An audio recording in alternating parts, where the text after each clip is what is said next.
नमस्कार। ज्योतिष शास्त्र में श्रद्धा और विश्वास रखने वाले सभी जातकों का पारलौकिक जगत चैनल में बहुत बहुत स्वागत है।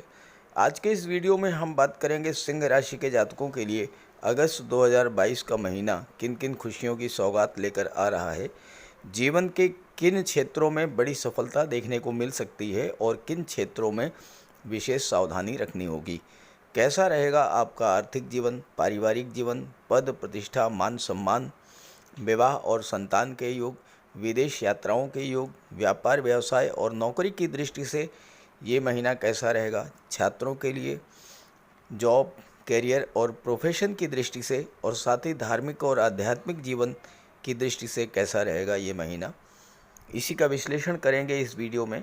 ये विश्लेषण आपकी चंद्र राशि के आधार पर किया जा रहा है और वीडियो के अंत में ग्रहों के उपाय भी बताऊंगा और जैसा मैंने कहा है वीडियो के अंत में आपकी कुछ समस्याओं के समाधान भी प्रस्तुत करूंगा। तो चलिए वीडियो शुरू करते हैं। तो ये है सिंह राशि के जातकों की अगस्त 2022 की गोचर कुंडली। देखिए, एक होती है जन्म कुंडली। जन्म कुंडली जिसमें आपका प्रारब्ध लिखा होता है, कौन कौन सी घटनाएं जीवन में कब कब घटित होंगी, इसका विश्लेषण जन्म कुंडली से किया जाता है। दूसरी होती है गोचर कुंडली। गोचर कुंडली में ग्रहों के वर्तमान में गोचर के आधार पर भविष्य फल का कथन किया जाता है। अब ये सिंह राशि के जातकों की गोचर कुंडली है। देखिए, ग्रह स्थितियों को समझिए। आपके लग्न के स्वामी हैं सूर्य, और सूर्य का गोचर है कुंडली के 12वें भाव में, और सूर्य 12वें भाव में 17/8 तक गोचर करेंगे और 17/8 को सूर्य आपके लग्न भाव में आ जाएंगे। बुध का गोचर 21/8 तक लग्न भाव में है और 21/8 के बाद बुध का गोचर कुंडली के द्वितीय भाव में हो जाएगा और यहाँ पर बुध अपनी उच्च की राशि कन्या राशि में गोचर करेंगे और लगभग 65 दिन कन्या राशि में ही गोचर करेंगे। सबसे लंबा गोचर काल होगा बुध का, 65 दिन तक एक ही राशि में। और यहाँ पर दूसरी महत्वपूर्ण बात यह है कि बुध महाधनी योग बना रहे हैं। बुध लाभ के भाव के स्वामी होकर धन के भाव में गोचर कर रहे हैं, तो महाधनी योग बन गया। और साथ ही साथ बुध पारिजात योग भी बना रहे हैं। केतु का गोचर पराक्रम भाव में है शुक्र की राशि में, और शनि का गोचर कुंडली के 6ठे भाव में है और यहाँ पर शनि विपरीत राजयोग बना रहे हैं। देवगुरु का गोचर अष्टम भाव में है और देवगुरु भी विपरीत राजयोग बना रहे हैं। मंगल का गोचर राहु के साथ भाग्य भाव में है और मंगल 10 अगस्त को कुंडली के दशम भाव में आएंगे, कर्म भाव में, और यहाँ पर मंगल दिग्बली होते हैं। जहाँ तक शुक्र की बात है, शुक्र लाभ के भाव में है और 7 अगस्त को कुंडली के 12वें भाव में चले जाएंगे और यहाँ पर शुक्र अति विशिष्ट कारक होते हैं। तो इस तरह से ये आपके सामने ग्रह स्थितियाँ हैं। किसी भी कुंडली का विश्लेषण करते समय सबसे पहले लग्न और लग्नेश का विचार किया जाता है, फिर भाग्य और भाग्येश का विचार किया जाता है। और लग्नेश और भाग्येश में अगर किसी तरह का संबंध बनता है तो वो कुंडली अत्यंत श्रेष्ठ फल देने वाली होती है। अब यहाँ आप देखिए कि सूर्य का गोचर 17 अगस्त को लग्न के भाव में होगा और लग्न भाव के स्वामी स्वयं सूर्यदेव हैं। भाग्य भाव के स्वामी मंगल हैं। सूर्य और मंगल राजा और सेनापति परम मित्र हैं। तो यहाँ पर भाग्य और लग्न का संबंध बन रहा है, मैत्रीवत संबंध, मित्रवत संबंध बन रहा है, तो भाग्य का आपको सपोर्ट मिलेगा। अब आपकी कुंडली में देखिए, शनि विपरीत राजयोग बना रहे हैं, गुरु विपरीत राजयोग बना रहे हैं, मंगल दिग्बली हो रहे हैं, शुक्र अति विशिष्ट कारक हो रहे हैं और बुध महाधनी योग बना रहे हैं। तो इस तरह से आपकी कुंडली में अगस्त के महीने में 4 राजयोग बन रहे हैं। अब अगस्त बीतने के बाद आप कमेंट करेंगे और कमेंट करके कहेंगे कि राजयोग तो बने लेकिन लाभ नहीं हुआ। तो देखिए, सिंह राशि के करोड़ों जातक होंगे, तो क्या सभी को एक जैसा ही लाभ मिलेगा? कभी नहीं। आपकी जन्म कुंडली पर निर्भर करता है। जन्म कुंडली और गोचर में अगर साम्य हो, एक जैसा हो, तभी आपको लाभ मिल पाता है। आप देखिए, अगर आपके जीवन में इस समय सूर्य या बुध की महादशा चल रही हो या अंतर्दशा चल रही हो, तो उस स्थिति में क्या होगा? अगर सूर्य आपकी जन्म कुंडली में मजबूत हुए तो आपको पूरा लाभ मिलेगा। बुध अगर मजबूत हुए तो बुध का पूरा लाभ मिलेगा, और अगर नहीं हुए तो आपको इनका उपाय करना पड़ेगा, ग्रहों को बल देना पड़ेगा, तब आपको लाभ मिलेगा। ऐसे ही शनि हैं या गुरु हैं, अगर इनकी महादशा या अंतर्दशा चल रही है और ये राजयोग बना रहे हैं तो राजयोगों का पूरा फल आपको मिलेगा। गुरु की महादशा हो, शनि की अंतर्दशा हो, या शनि की महादशा हो, गुरु की अंतर्दशा हो, दोनों ही स्थिति में आपको लाभ मिलेगा। ऐसे ही मंगल के साथ है। अब यहाँ एक चीज़ और ध्यान देने की है कि अंतर्दशा और महादशा मित्र की है या शत्रु की है। मंगल की महादशा हो और शुक्र की अंतर्दशा हो तो आपको लाभ के स्थान पर हानि होगी। वहीं अगर मंगल की महादशा हो और सूर्य की या गुरु की या बुध की अंतर्दशा हो तो पूरा लाभ आपको प्राप्त होगा। तो ये वजह होती है कि ग्रहों का गोचर भले ही राजयोग बन रहा है, लेकिन आपके जीवन में क्या स्थिति है, किस ग्रह की महादशा चल रही है, किसकी अंतर्दशा चल रही है, और कौन सा ग्रह बलवान है, और इसीलिए उपायों की व्यवस्था की गई है। वीडियो के अंत में मैं आपको उपायों के बारे में भी बताऊंगा। चलिए अब एक एक बिंदु पर विस्तार से चर्चा कर लेते हैं। तो सबसे पहले बात कर लेते हैं लग्न के स्वामी के बारे में, जो कि हैं सूर्य। सूर्य 17 अगस्त तक 12वें भाव में गोचर करेंगे, और 12वें भाव में सूर्य बहुत अच्छा रिजल्ट नहीं देते हैं, क्योंकि 12वां भाव व्यय का भाव है, तो खर्चे बढ़ा देंगे। और यहाँ पर गोचर करते हुए सूर्य की दृष्टि छठे भाव पर पड़ेगी, शनि पर पड़ेगी, और शनि और सूर्य में शत्रुवत संबंध है। तो ऐसे में आपको स्वास्थ्य संबंधी समस्याओं से भी परेशान होना पड़ सकता है। लेकिन उसके बाद 17 को सूर्य लग्न में आ जाएंगे। अब सूर्य के लग्न में गोचर करते ही दो दो राजयोग बन जाएंगे। देखिए, एक तो बुध और सूर्य का बुधादित्य राजयोग बनेगा, और दूसरा 21 अगस्त को जैसे ही बुध का गोचर छठे भाव में होगा, दूसरे भाव में होगा, कन्या राशि में, अपनी उच्च की राशि में, तो बुध का महाधनी योग बनेगा। और ये महाधनी योग पूरे 65 दिन तक बनेगा। और बाद में सूर्य भी जब 16 सितंबर को धन भाव में गोचर करेंगे तो एक बार फिर से दो दो राजयोग बनेंगे, बुध, सूर्य का बुधादित्य योग और बुध का महाधनी योग। तो सूर्य और बुध, राजा और युवराज, जब दोनों ही एक साथ हैं और राजयोग बना रहे हैं तो ऐसी स्थिति में धन का कोई बड़ा सोर्स आपको मिल सकता है। ये महीना लाभ की दृष्टि से बहुत ही बेहतर रहेगा। आप किसी बड़े ऑर्गेनाइजेशन में या किसी बड़ी मल्टीनेशनल कंपनी में अगर हैं तो आपको अपने सीनियर या अपने बॉस के द्वारा प्रचुर मात्रा में धन का लाभ कराया जा सकता है। गवर्नमेंट जॉब में हैं तो आपको वेतन वृद्धि मिल सकती है, प्रमोशन मिल सकता है, उच्च पद मिल सकता है। और अगर आप व्यापार के क्षेत्र में हैं तो अचानक से बहुत बड़ा लाभ आपको होने जा रहा है। और ये डिपेंड करेगा आपकी जन्म कुंडली पर, जैसा मैंने अभी आपको बताया।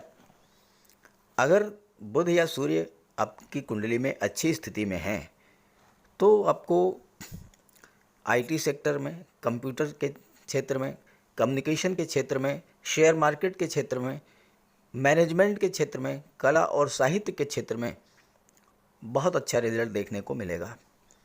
11वां भाव आपकी इच्छाओं का होता है, आपके सपनों का होता है, और यहाँ पर शुक्र का गोचर रहेगा 7 अगस्त तक, और शुक्र का गोचर बुध की राशि में है। तो कोई पुराना सपना आपका जो बहुत दिनों से अधूरा था वह भी पूरा हो सकता है। और अगर इस गोचर काल में कोई संतान जन्म लेती है तो इस गोचर काल में जो बच्चे पैदा होंगे वो तो अपनी जन्म कुंडली में ही 4-4 राजयोग लेकर के आएंगे। अत्यंत प्रतिभाशाली, भाग्यशाली संतान की प्राप्ति होगी, और वह संतान सूर्य के समान तेजस्वी, बुध के समान बुद्धिमान, देवगुरु के समान ज्ञानवान होगी। और चूंकि देवगुरु जो कि सूर्य और बुध दोनों के मित्र हैं और पंचम भाव के स्वामी हैं, पंचम भाव से शिक्षा और संतान का विचार किया जाता है, तो छात्रों को भी अपने परिश्रम का लाभ मिलेगा। 16 तारीख को 17 तारीख को सूर्य लग्न में आएंगे। 17 से पहले 12वें भाव में है, तो थोड़ा सा खर्च बढ़ा देंगे। आप टूर ट्रेवल पर जा सकते हैं क्योंकि शुक्र भी 12वें भाव में गोचर करेंगे। लेकिन बुध आपको विदेशी व्यापार से बहुत बड़ा लाभ दिलाएंगे। हालांकि धन जो खर्च होगा वो अच्छे कार्यों का पर होगा। आप बच्चों की उच्च शिक्षा पर खर्च कर सकते हैं, शादी ब्याह पर कर सकते हैं, किसी धार्मिक आयोजन पर कर सकते हैं, या अपने घर के लिए सुख सुविधा के साधनों की क्रय करने पर खर्च कर सकते हैं। आपका कम्युनिकेशन बुध के प्रभाव से बहुत अच्छा रहेगा। भले ही बुध सूर्य के साथ हैं और महाधनी योग बना रहे हैं, सेकंड हाउस के और थर्ड हाउस के 11वें हाउस के स्वामी हैं, तो आप अपनी वाणी के प्रभाव से धन अर्जित करेंगे और शेयर में निवेश करेंगे तो बहुत बड़ा लाभ होगा। लेकिन यह है कि शेयर में निवेश करने से पहले आपको सोच विचार करना होगा और किसी एक्सपर्ट की राय लेनी होगी। बुध प्लानिंग को शो करते हैं और आप मनी मैनेजमेंट में बहुत ही पारंगत होंगे और धन भी कमाएंगे और सही तरह से आप धन का मैनेजमेंट भी करेंगे। अब बात कर लेते हैं शनि और गुरु के बारे में, जो कि आपकी कुंडली में विपरीत राजयोग बना रहे हैं। शनि और गुरु दोनों ही आपकी कुंडली में विपरीत राजयोग बना रहे हैं। विपरीत राजयोग कैसे बनता है? जब छठे भाव का स्वामी, 8वें भाव का स्वामी और 12वें भाव का स्वामी छठे, 8वें या 12वें में ही गोचर करे तो विपरीत राजयोग बनता है। देखिए, शनि छठे भाव के स्वामी होकर छठे भाव में गोचर कर रहे हैं, विपरीत राजयोग बना। गुरु अष्टम भाव में गोचर करके और अष्टम भाव के स्वामी हैं, तो यहाँ गुरु भी विपरीत राजयोग बना रहे हैं। तो दो दो विपरीत राजयोग आपकी कुंडली में बन रहा है। विपरीत राजयोग अत्यंत श्रेष्ठ योग होता है, राजयोग, और जिस जातक की कुंडली में बन जाता है उसे जीवन में हर क्षेत्र में सफलता मिलती है। भूमि, भवन, वाहन का सुख मिलता है। वो व्यक्ति अत्यंत लोकप्रिय होता है, विश्वव्यापी ख्याति मिलती है, कम परिश्रम में अधिक लाभ होता है, शत्रुओं पर विजय प्राप्त होती है, निरोग शरीर होता है, समाज में मान सम्मान बढ़ता है, प्रभावशाली व्यक्तित्व होता है। ऐसा जातक मित्रों, परिवार, जीवन साथी और बच्चों के साथ सुखमय जीवन व्यतीत करता है। अब यहाँ पर देवगुरु विपरीत राजयोग बना रहे हैं। देवगुरु क्या हैं? धन के कारक, शिक्षा के कारक, संतान के कारक। देवगुरु की पंचम दृष्टि कुंडली के 12वें भाव पर, विदेश भाव पर पड़ेगी। तो यहाँ पर देवगुरु क्या करेंगे? यहाँ पर आपको विदेशों से धन दिलाएंगे, विदेशी व्यापार से लाभ होगा और आप उच्च शिक्षा के लिए विदेश जा सकते हैं। देवगुरु धर्म और सत्कर्म के कारक हैं और 12वां भाव जो है वो धर्म, अध्यात्म और मोक्ष का होता है। तो आपकी रुचि धर्म, अध्यात्म में बढ़ेगी, दान पुण्य में बढ़ेगी, और जितना ही अधिक आप धर्म से जुड़ेंगे, अध्यात्म से जुड़ेंगे, दान पुण्य करेंगे, किसी अनाथालय में जाकर के, किसी वृद्धाश्रम में जाकर के, कुष्ठ आश्रम में जाकर के, किसी अस्पताल में जाकर के थोड़ी बहुत आप उनकी मदद करेंगे, दीन दुखियों के आंसू अगर आप पोंछेंगे तो आपको बहुत बड़ा लाभ मिलेगा। और देवगुरु की सीधी दृष्टि जो है वो धन के भाव पर पड़ रही है, जहाँ से धन के संचय का विचार किया जाता है, तो देवगुरु धन का संचय करा देंगे। धन के संचय की प्रवृत्ति बढ़ेगी, खर्चों में आप कमी करेंगे और धन का संचय शुरू करेंगे, और यही कार्य बुध भी करेंगे। तो आप धीरे धीरे धनवान होते जाएंगे और फिर महाधनी होते जाएंगे। सेकंड हाउस परिवार का होता है। सेकंड हाउस में बुध का गोचर है और देवगुरु की दृष्टि पड़ रही है, तो परिवार में प्रेम और सौहार्द बढ़ेगा। किसी भी अशुभ ग्रह की दृष्टि सेकंड हाउस पर नहीं पड़ रही है, ऐसी स्थिति में पारिवारिक सुख और सौहार्द ये बना रहेगा। और सेकंड हाउस वाणी का भी होता है। तो देवगुरु और बुध के प्रभाव से आपके वाणी में ज्ञान होगा, बुद्धि विवेक जागृत करेंगे, मान सम्मान को बढ़ाएंगे। और ख़ास करके अगर आप education sector, finance sector, banking sector से जुड़े हैं, आप काउंसलर हैं, आप धर्मोपदेशक हैं, आप राजनीति से जुड़े हुए हैं, पुरोहित हैं, ज्योतिषी हैं, या आपका कोई शिक्षण संस्थान है, ऐसे सभी जातकों के लिए धन के लाभ का और धन के संचय का प्रबल योग बनेगा। और देवगुरु की नवम दृष्टि जो है कुंडली के चतुर्थ भाव पर पड़ेगी, जहाँ से भौतिक सुखों का विचार किया जाता है। तो आपको माता से, मातृभूमि से लगाव बढ़ेगा और ज़मीन जायदाद, प्रॉपर्टी, मकान, वाहन, इन सब का सुख मिलेगा। परिवार में भी सुख शांति रहेगी। अष्टम भाव जो होता है वो आकस्मिक घटनाओं का होता है, दुर्घटनाओं का होता है, कमर के नीचे के रोगों का होता है, ज्योतिष, तंत्र मंत्र और रिसर्च का होता है। और अष्टम भाव पर शनि की दृष्टि भी पड़ रही है, जो कि राजयोग बना रहे हैं, और गुरु भी राजयोग बना रहे हैं। और शनि की दृष्टि अष्टम भाव पर, शनि आयु के कारक होते हैं, तो आपको दीर्घायु बनाएंगे, स्वास्थ्य लाभ कराएंगे, धन, यश और मनचाही वस्तु प्राप्त कराएंगे, पारिवारिक सुख बढ़ेगा, स्त्री और संतान की प्राप्ति होगी।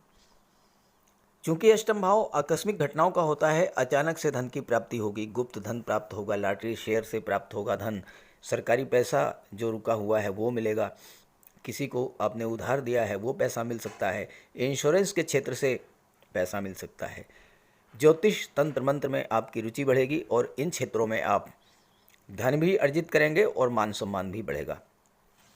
धन की बचत बढ़ेगी और धन का निवेश बढ़ेगा। अचानक से किसी शुभ समाचार की प्राप्ति हो सकती है, शादी का रिश्ता, संतान की प्राप्ति। और ऐसे जातक सामान्य परिवार में भी जन्म लेकर शिखर तक पहुंचते हैं, क्योंकि विपरीत राजयोग बनने पर अष्टम भाव के अशुभ प्रभाव शुभ प्रभाव में बदल जाते हैं। वसीयत या विरासत से धन प्राप्त होगा, मुकदमेबाजी में जीत हासिल होगी। और चूंकि शनि की दृष्टि अष्टम भाव पर पड़ रही है, तो आपको रियल इस्टेट, प्रॉपर्टी डीलिंग या कंस्ट्रक्शन के क्षेत्र से, आप आर्किटेक्ट हैं, बिल्डर हैं, तो आपको अचानक से प्रचुर मात्रा में धन प्राप्त होगा। छठे भाव में भी विपरीत राजयोग बना रहे हैं और ये विपरीत राजयोग शनि के द्वारा बनाया जा रहा है। छठा भाव कर्ज, शत्रुता, रोग, कंपटीशन, इलीगल एक्टिविटीज़ का होता है और ननिहाल पक्ष का होता है। तो किसी पुरानी स्वास्थ्य संबंधी समस्या से मुक्ति मिलेगी, कोई पुराना कर्ज होगा वो उतर जाएगा, कोर्ट कचहरी में कोई मैटर था पेंडिंग काफ़ी दिनों से, उसमें फैसला आपके पक्ष में आ सकता है। और साथ ही साथ किसी से कोई प्रॉपर्टी विवाद था, कोई शत्रुता थी, वो दूर होगी। कॉम्पिटिटिव एग्जाम्स में आपको सफलता मिलेगी और साथ ही साथ ननिहाल से आपको संपत्ति भी प्राप्त हो सकती है। अब एक महत्वपूर्ण दृष्टि संबंध बन रहा है, उस पर चर्चा कर लेते हैं। जैसे ही 7 अगस्त को शुक्र 12वें भाव में आएंगे, शुक्र और शनि का समसप्तक दृष्टि संबंध बनेगा। तो चलिए इस पर भी बात करते हैं। शुक्र का गोचर 7 अगस्त तक तो लाभ के भाव में है, बुध की राशि, अपने मित्र की राशि में। तो यहाँ पर शुक्र आपको हर तरह का लाभ प्रदान करेंगे। शुक्र धन, वैभव, ऐश्वर्य, समृद्धि और संपन्नता के कारक होते हैं, तो आपको धन, संपत्ति, समृद्धि, संपन्नता प्रदान करेंगे, संतान का लाभ प्रदान करेंगे, आपका विवाह हो सकता है। शुक्र जैसे ही 12वें भाव में गोचर करेंगे 7 अगस्त को, और पूरे महीने अगस्त में 12वें भाव में ही गोचर करेंगे। तो 12वें भाव में शुक्र अति विशिष्ट कारक होते हैं, यानी कि 12वें भाव के शुभ फलों में वृद्धि कर देते हैं। तो 12वां भाव विदेश का होता है, विदेश से आपको प्रचुर मात्रा में धन का लाभ करा देंगे शुक्र। दूसरी महत्वपूर्ण घटना जो घटित हो रही है वो ये हो रही है कि शनि और सूर्य का समसप्तक दृष्टि संबंध बन रहा है। शुक्र की दृष्टि शनि पर और शनि की दृष्टि शुक्र पर पड़ रही है, और शनि की दृष्टि शुक्र पर पड़ने से शुक्र के प्रभाव में और भी अधिक वृद्धि होगी। ज्योतिष शास्त्र में सूर्य, शनि और शुक्र का दृष्टि संबंध अत्यंत श्रेष्ठ और शुभ फल देने वाला होता है, क्योंकि शनि शुक्र में बहुत गहरी मित्रता है और शुक्र शनि का जो दृष्टि संबंध है वो सबसे अधिक प्रभावी और मजबूत योग होता है। शनि है न्याय के देवता, परिश्रम के कारक, अनुशासन और समयबद्धता के कारक, और वहीं शुक्र है धन, वैभव, ऐश्वर्य, समृद्धि और संपन्नता, भौतिक सुख, विवाह और संतान के कारक। तो शुक्र और शनि का ये दृष्टि संबंध आपको हर प्रकार का भौतिक सुख प्रदान करेगा।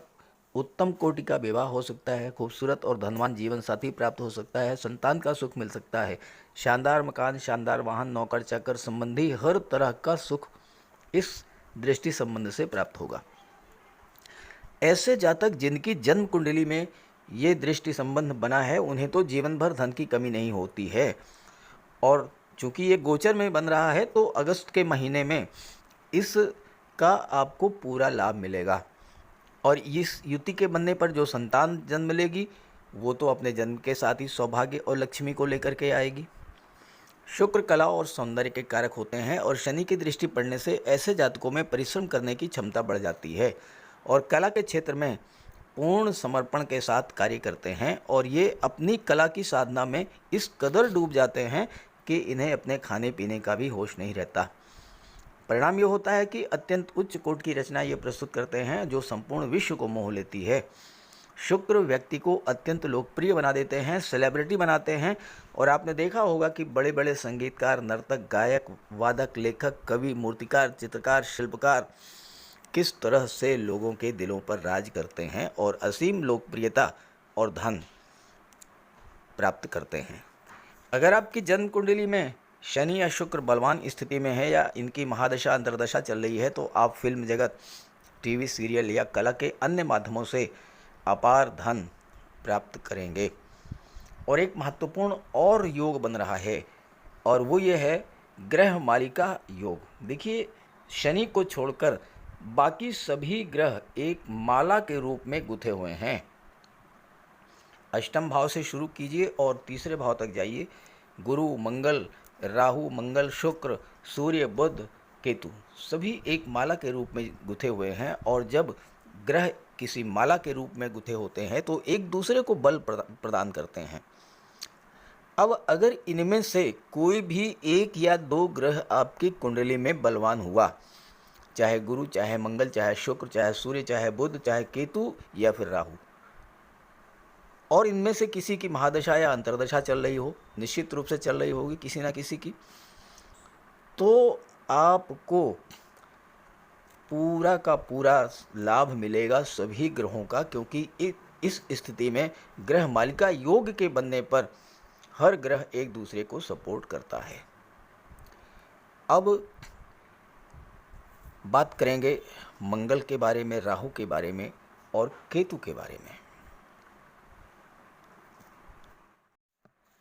मंगल का गोचर 10 अगस्त तक कुंडली के भाग्य भाव में है और मंगल अपनी ही राशि में गोचर कर रहे हैं, तो भाग्य को सपोर्ट देंगे, भाग्य को बल प्रदान करेंगे।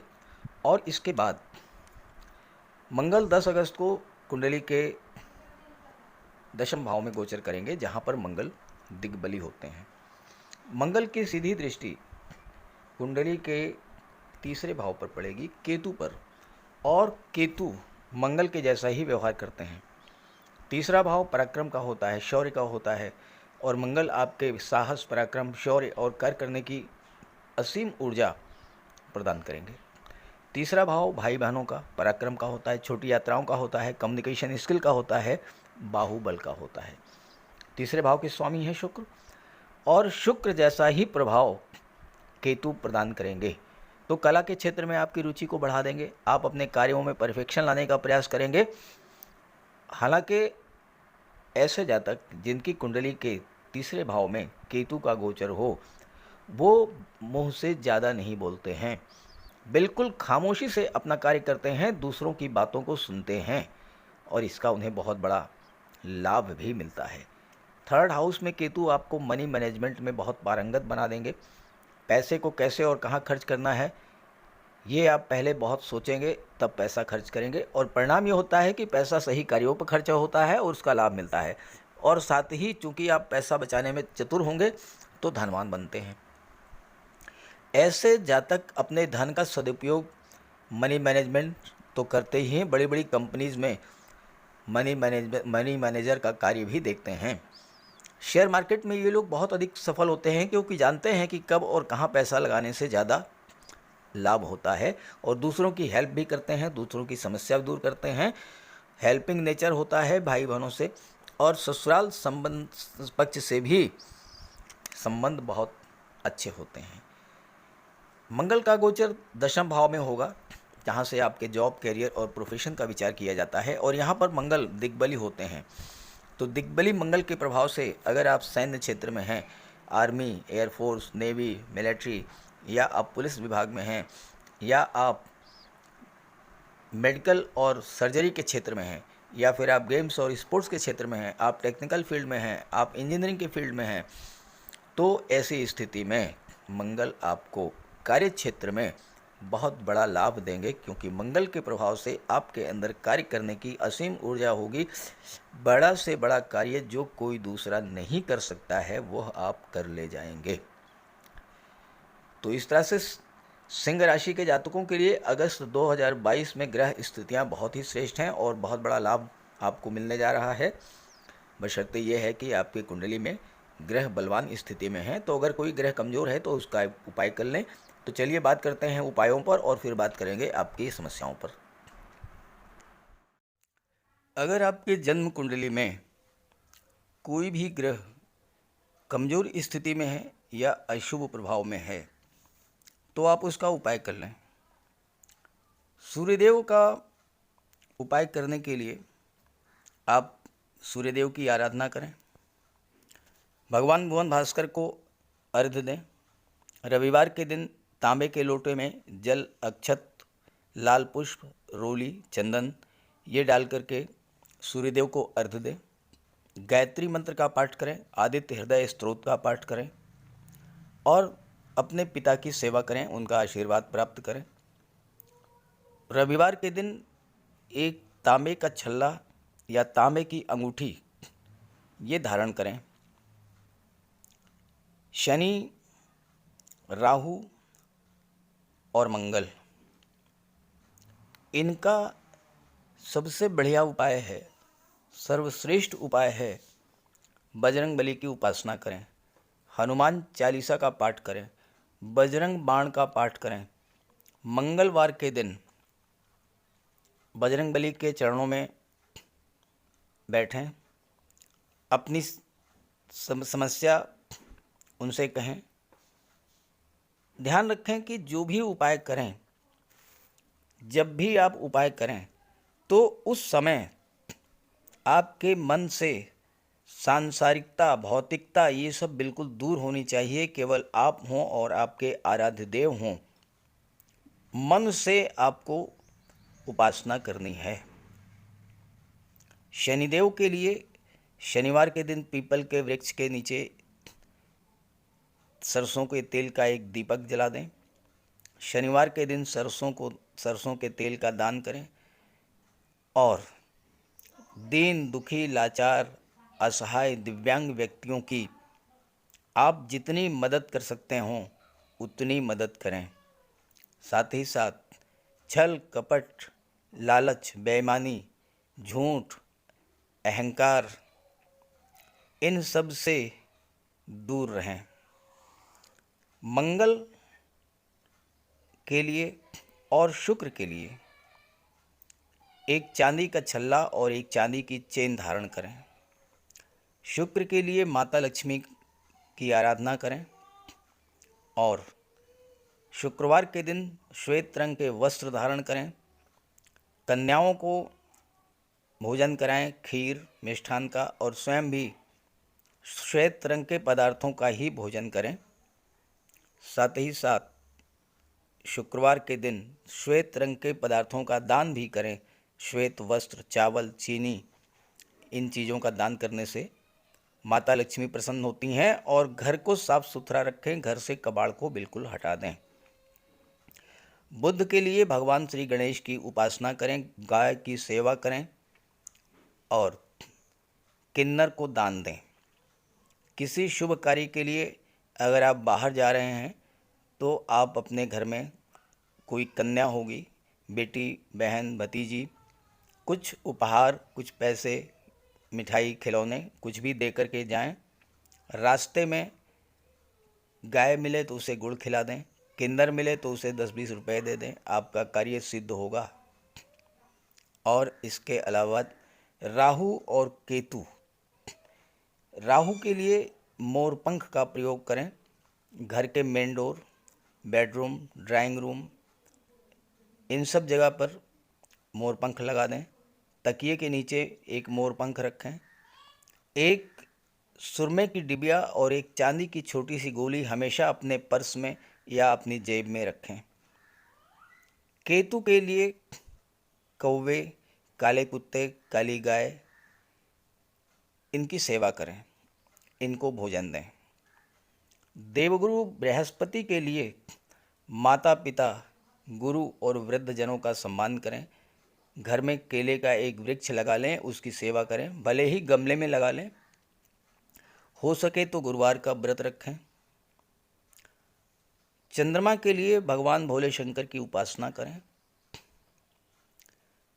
तो अगर आप ये सब उपाय करेंगे तो आपको निश्चित रूप से बहुत बड़ा लाभ होगा। और एक बात और आप समझ लें कि गर्मी का मौसम आ रहा है, आप पशु पक्षी इनके लिए जल की व्यवस्था करें, भोजन की व्यवस्था करें। एक छत पर आप छोटी सी प्याली में जल रख दें, एक दूसरी प्याली में कुछ अनाज रख दें। पशु पक्षी जो हैं आएंगे आपकी छत पर, भोजन ग्रहण करेंगे, जल ग्रहण करेंगे, आपको आशीर्वाद देंगे और ये चीज़ें आपके जीवन में बहुत बड़ा सकारात्मक उपाय लाएंगे। तो उपाय तो ज़रूर कीजिएगा, उपाय आप करेंगे तो आपको पूरा लाभ होगा। नमस्कार।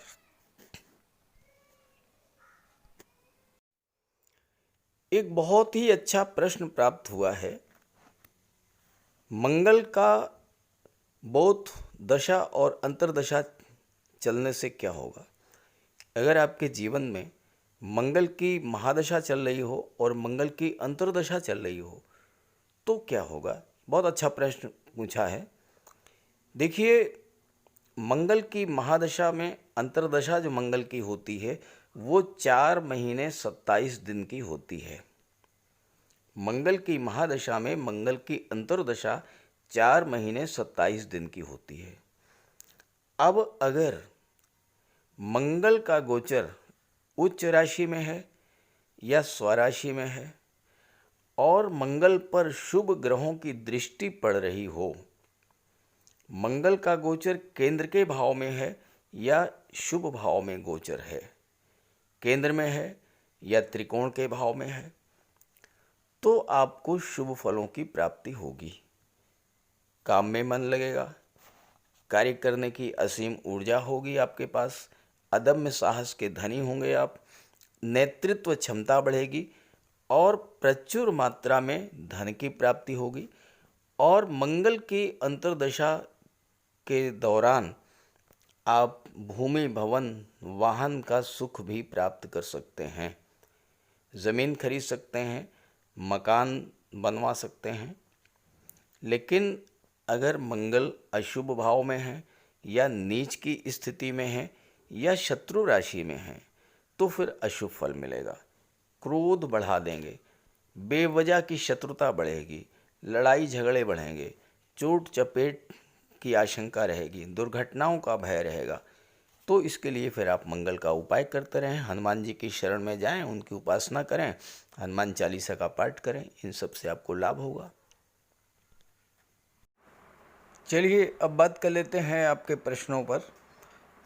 चंद्रेश्वर जी का प्रश्न है, तांबे का छल्ला किस हाथ में और किस अंगुली में पहनना चाहिए? देखिए, तांबे का छल्ला सूर्य देव को प्रसन्न करने के लिए सूर्य के उपाय के रूप में तांबे का छल्ला पहना जाता है। और तांबे का छल्ला दाहिने हाथ की जो सबसे छोटी उंगली है उसके बगल की जो उंगली है, अनामिका जिसे कहते हैं, मध्यमा और कनिष्ठिका के बीच की जो उंगली है अनामिका, उस उंगली में पहनना चाहिए, क्योंकि अनामिका के नीचे ही सूर्य पर्वत होता है। ये तो हुई तांबे की बात। देवगुरु को प्रसन्न करने के लिए देवगुरु के उपाय के रूप में सोने की अंगूठी पहनी जाती है, और सोने की अंगूठी जो है वह तर्जनी, अंगूठे के बगल वाली जो उंगली है उसमें पहना जाता है। और मंगल और शुक्र के उपाय के लिए चांदी की अंगूठी पहनी जाती है, और चांदी की जो अंगूठी होती है वो कनिष्ठिका, दाहिने हाथ की जो सबसे छोटी उंगली है उसमें पहनी जाती है। चलिए अगला प्रश्न देखते हैं। पूनम जी का प्रश्न है, मेरी कुंडली मेष लग्न की है, मेरी कुंडली में राहु थर्ड हाउस में, फोर्थ में शुक्र, पंचम में सूर्य और बुध, छठे में चंद्रमा और शनि, सातवें में मंगल और गुरु, नवें में केतु हैं। तो बताएं कि कुंडली में गवर्नमेंट जॉब का योग है या नहीं। पूनम जी, मैं अपने हर वीडियो में बताता हूं कि अगर सूर्य और बुध का बुधादित्य राजयोग बन रहा है तो 110% सरकारी नौकरी का योग बनता है। परिश्रम कीजिए, सफलता निश्चित रूप से मिलेगी। और पंचम भाव अत्यंत शुभ भाव है, शिक्षा और संतान का भाव है, और इस भाव में सूर्य और बुध का गोचर निश्चित रूप से आपको सरकारी नौकरी का योग बनाता है। अगला प्रश्न है शैलेश जी का, कला क्षेत्र के बारे में विस्तार से बताएं, जैसे कवि, लेखक, दिग्दर्शन या अभिनय। मैं अपने वीडियोज़ में अक्सर कला के क्षेत्र में चर्चा करता रहता हूँ। कला के लिए जो कारक हैं वह हैं शुक्र। अगर आपकी कुंडली में शुक्र बलवान है या आपके जीवन में शुक्र की महादशा या अंतर्दशा चल रही है, आपको निश्चित रूप से कला के क्षेत्र में सफलता मिलेगी। कला का क्षेत्र बहुत व्यापक है। संगीत, नृत्य, अभिनय, लेखन, वादन, गायन, चित्रकला, मूर्तिकला, शिल्पकला, बहुत सारे क्षेत्र हैं कला के।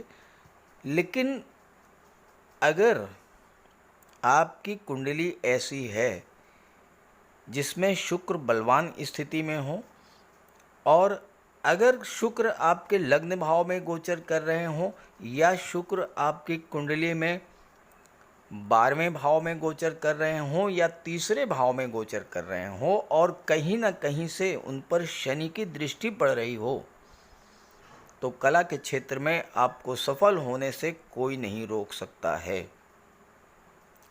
अब ये आप देखिए कि आपकी कुंडली में क्या स्थिति है शुक्र की।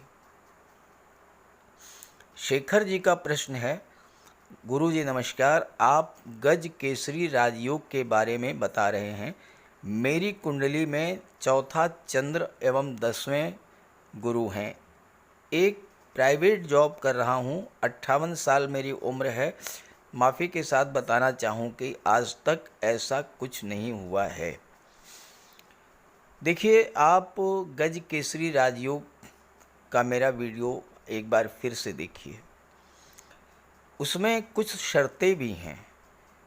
अब आपकी उम्र 58 साल हो चुकी है, फिर भी ऐसा नहीं है कि आप सफलता नहीं अर्जित कर सकते हैं।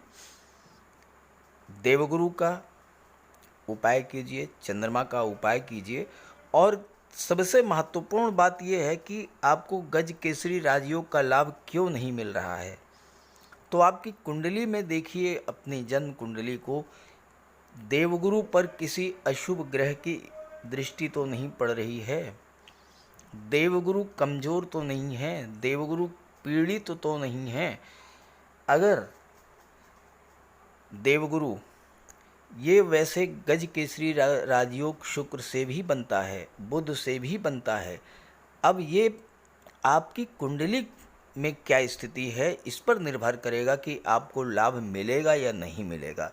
और चूंकि 58 साल आपकी उम्र हो चुकी है, अगर आपने पहले इसके बारे में जानना चाहा होता या आपने किसी योग्य ज्योतिषी से परामर्श लिया होता और आपने गुरु और चंद्रमा का उपाय कर लिया होता तो निश्चित रूप से आपको बहुत बड़ी सफलता मिली होती।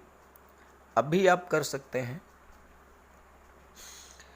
अगला प्रश्न आया है कि your comments seems always positive but results are not positive.